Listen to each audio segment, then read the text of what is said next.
بسم الله الرحمن الرحيم. أهلا بكم أعزائي المشاهدين في قناة أخبار كل يوم. صفقات الأهلي 2023: 4 لاعبين بينهم أحمد حجازي وبديل علي معلول.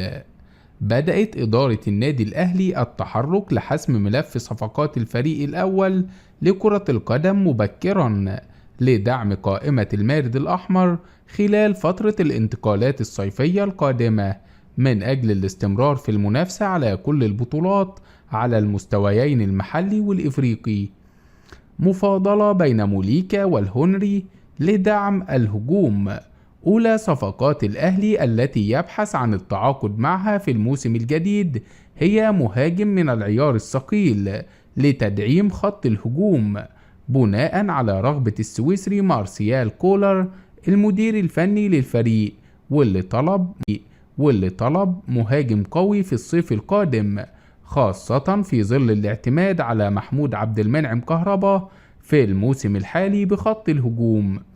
ويتصدر المشهد أكثر من مهاجم للتعاقد معه في الصيف القادم، أبرزهم الكونغولي جاكسون موليكا مهاجم بشكتاش التركي، وحمزة الهنوري مهاجم الفتح المغربي.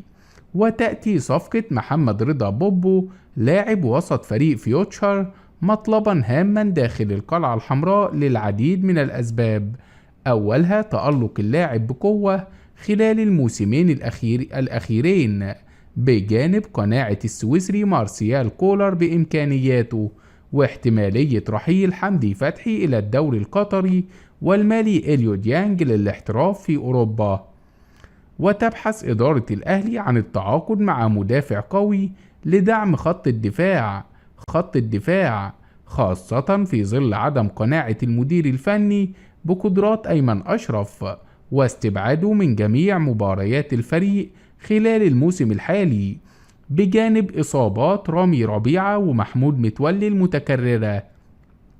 وعاد اسم أحمد حجازي مدافع اتحاد جدة السعودي لحسابات إدارة النادي الأهلي بعد أنباء رحيله عن العميد خلال الصيف القادم بسبب إصابة تعرض لها في الركبة خلال الفترة الماضية.